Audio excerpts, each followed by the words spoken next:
All right, and really pleasure to meet you. Nice to meet you, too. Jim, what happened there? What happened in this fight? What a fight.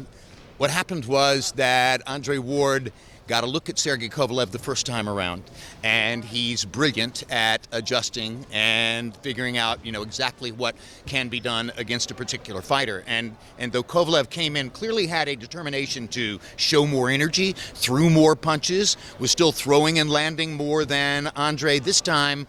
As Roy Jones pointed out effectively, Ward didn't wait 3 or 4 rounds to start getting inside and throwing body shots that would matter. He did it early. He landed some clean, hard shots in round number 1, so that even though some judges, Steve Weisfeld and our unofficial scorer, Harold Letterman, had Kovalev winning more rounds, Ward was winning the fight at an earlier point this time around than was the case the last time. And I think when he landed the right hand in the last round, that was a perfect, clean, hard shot.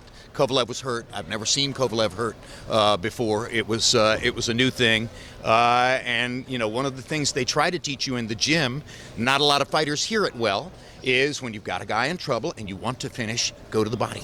And obviously Ward listens very well to that kind of thing because, he got Kovalev in trouble, and once he realized that Kovalev was vulnerable to the body, he just kept going.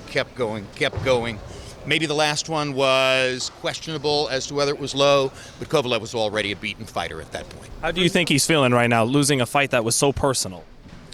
Well, I think he feels awful. And, and I think he was 100% certain that he was going to do better tonight. But there's a reason Andre Ward hadn't lost a fight in 20 years. Did you see that knockout happening as the fight was in the midst of the fight?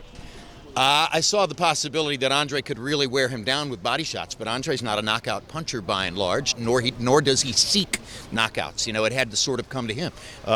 So that was a little surprising to me. But, Kovalev's 34. He's put a lot of effort into achieving what he's achieved here in the United States. Maybe at the moment when he got hit with the big right hand and wound up hurt and in trouble, his level of motivation went down. It's easy to get discouraged when you're far from home, you're getting hurt, you didn't expect it. Was this the kind of performance that finally makes Andre a breakthrough performance that can make him a star now? In terms of drawing, spectacular win of his career. If the Super 6 didn't do it for him, this will, do more for him. He's very overt and straightforward about wanting to be pound for pound number 1. I don't have another edition of the fight game until September, but when I do, I'll tease it in advance. I'll let you know he's going to be number 1 on the pound for pound list. He made his point. What'd you make of what happened with Rigondeaux and Flores? Oh, with Rigondeaux and Flores? Well, I don't know whether they've already reversed the decision, but the punch landed after the bell.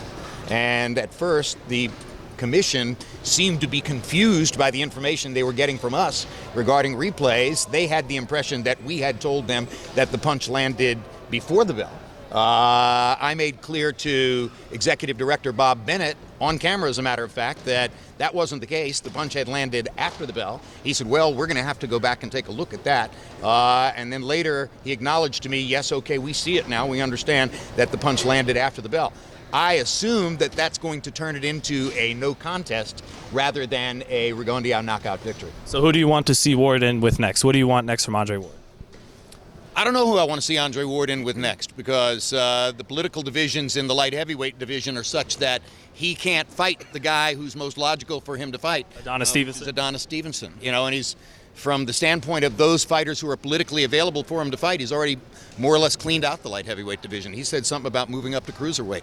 I've never thought that Andre wanted to extend his career beyond, say, 33, 34, 35. I'm thinking that he's fairly close to retirement at this moment, but maybe a big, exciting victory like this tonight, setting up other opportunities, combined with the fact that he probably won't make as much money off this fight as he thought he was going to, could lead to more action in the future. Stevenson. Where does this put him in terms of legacy, you feel?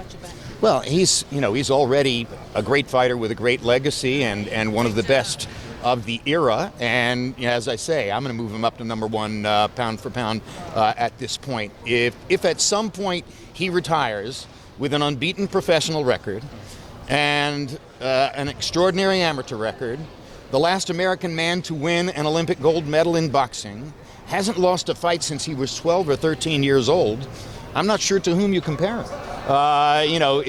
You can't compare that kind of record with that kind of numerical evidence to a guy like Robinson who had nearly 200 professional fights. It's a different kind of career in a different kind of era. But for what he's done during this period of time, you know, maybe you put Floyd Mayweather ahead of him, but I'm not sure who else. Where did I'm saying the jump to heavyweight. What do you make about that? Do you think it's possible for him to be able to compete with guys that are maybe 2 times bigger than him? No, Not I at all. don't think. I don't think that. You know, unless he's going to put on 35 or 40 pounds, I don't see him going in against Anthony Joshua. Yeah, because they mentioned Josh. The sight in the game, 'cause see the boxing voice.